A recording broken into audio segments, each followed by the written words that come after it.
Hi students, I hope all are fine. So we understood what exactly justice is. Okay, what exactly you mean by selfless justice, isn't it? So this story has made us aware the importance of providing just decisions or importance of providing justice, isn't it? So now what we have is we have some activities. So before that we also have some grammar portions. Okay, so first what we are going to learn is homophones.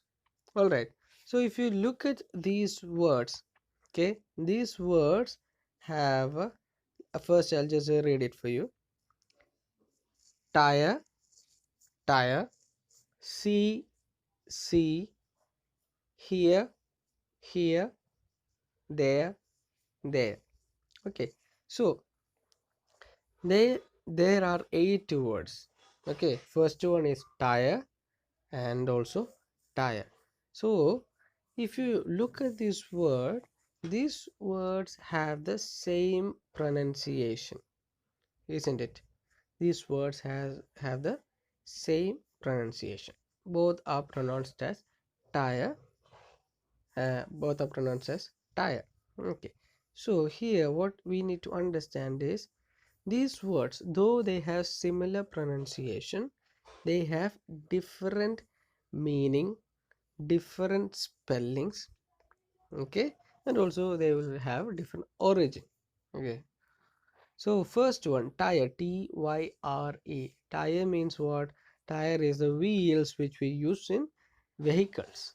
Okay, the wheels which we use in vehicles. The other one, tire, is getting bored, or we say no, I am tired. Okay, so that is the word tire. Okay, so next one, sea means, okay, it's a large body of water. Okay, other SEEC is you just look or you see through your eyes, that. Okay, so these words, they have same pronunciation but different meanings and also different spellings. So these words of these types are known as homophones. Okay, words of these types are known as homophones. Homophones are the words that have same pronunciation but different meaning, spelling and also origin. Okay, different meaning, different spelling or origin, but they will have same pronunciation. Homophones. Phones means always it denotes sound. Okay, phoneme. Okay, yeah, it denotes sound in English. Okay, so homophones. Homo means same. Okay, homo means same, phones means sound, so same sound, that is a meaning homophones. Okay, so homophones are words that have same pronunciation but different spelling and also origin and also meaning. Okay, so next what we have is we need to fill in the blanks using the correct word given in the bracket. Okay, so you can understand what word will have to be given. A hunter went to a forest in search of a game. Okay, there he saw a deer behind a big tree. He aimed his arrow at it, but the alarmed animal started running. Okay, in search of a game, there, what is it? Is it this there or this? It is supposed to be this. Okay, there he saw a deer. Which one is it? Is it this deer or this deer? It is this, DEER. Okay, so that's done. Then next, now I won't be telling you, you have to write it by yourself. Okay, I'll just read it. The hunter ran for long, but he could not sight the animal. He was greatly tired. He knew he could no more continue and needed some rest. He rested under a shady tree and soon fell asleep. It was night when he woke up. He accepted his failure in catching the animal and returned home empty-handed. So here you might find a dash or a hyphen here. This is, you don't have to mind it. Okay, this is for this word. Okay, empty-handed. Okay, so here you don't have anything to add. All right, so kindly write or add the correct word here. Okay, in all these hyphens. Okay, I hope this is clear. Next, what we have is a conversation. Okay, this one we shall not go through this now, because we shall have it maybe in the, not maybe, we shall have it during the live session. Okay, then next what we have is just read these following sentences. His wife grudged even the little food that the old lady needed for survival. Next, I know that you will not kill your conscience for the sake of friendship. Third, Juman had an old aunt who had some property. Fourth one, my son, it is now obvious that I am not wanted in your house.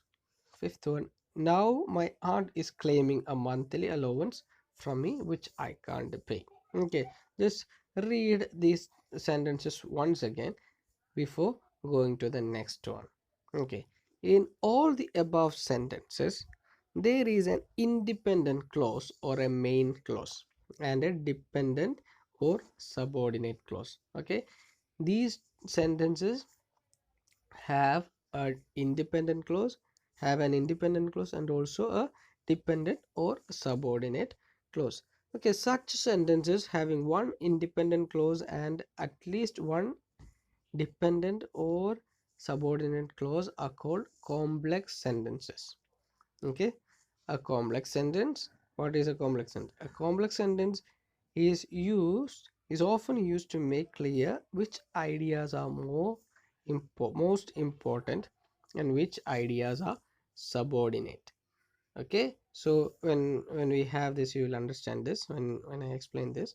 The sentence is first sentence is wife grudged even the little food that the old lady needed for survival. Okay, here his wife, the first part, his wife grudged even the little food. Okay, this his wife grudged even the little food is an independent clause. Okay, if you put full stop here, it will give you proper meaning. Okay, that's why it is called as independent clause. Okay, so here this is independent clause, while that the old lady needed, this is a dependent clause. This particular clause is dependent on the first one, this. Okay, if this is not there, this independent clause is not there, this clause doesn't make any sense. That's why this is known as this is known as a dependent clause and the first one is known as independent clause. Even if you complete the sentence here, this will give you full meaning, but this particular clause doesn't give you full meaning, but it is dependent on this. That's why it is known as dependent clause. Okay, so this clause cannot stand without the independent clause. Okay, as I said, that clause cannot stand without the independent clause. Okay, so here we have to note this. Okay, so if you read this, you will understand the main clause and the subordinate clauses in a complex sentence are introduced by using relative pronouns like that, relative adverbs like after, or WH words like who, which, whatever, whenever, as shown in the examples given below.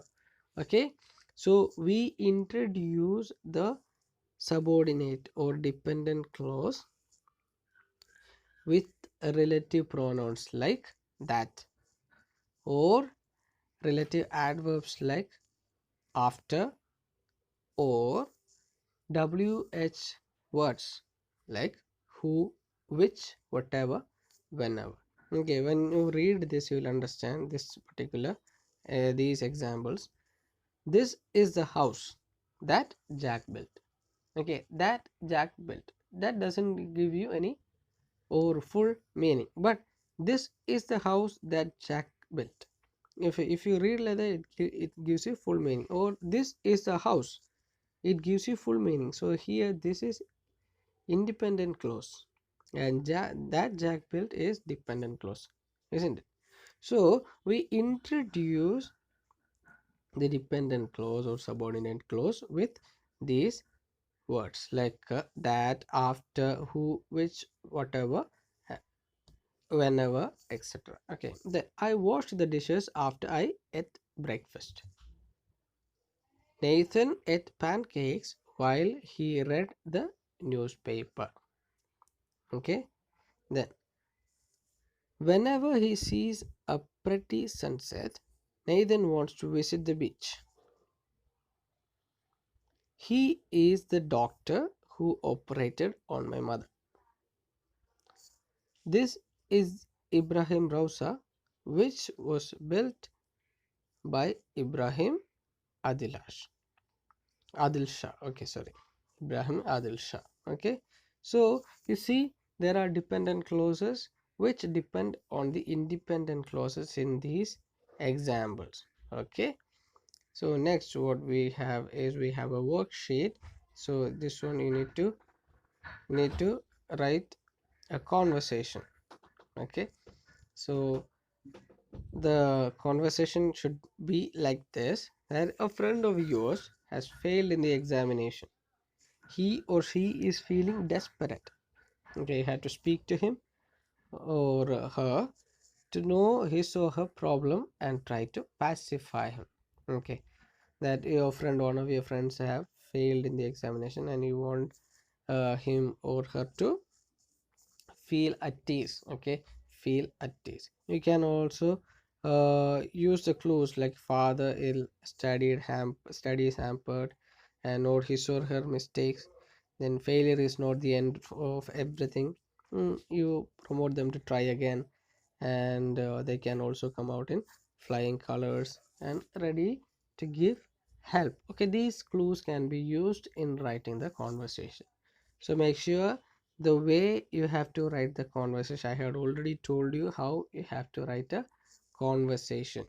Okay, so write it that way in the worksheet. So I hope today's class is clear to you. Thank you and bye.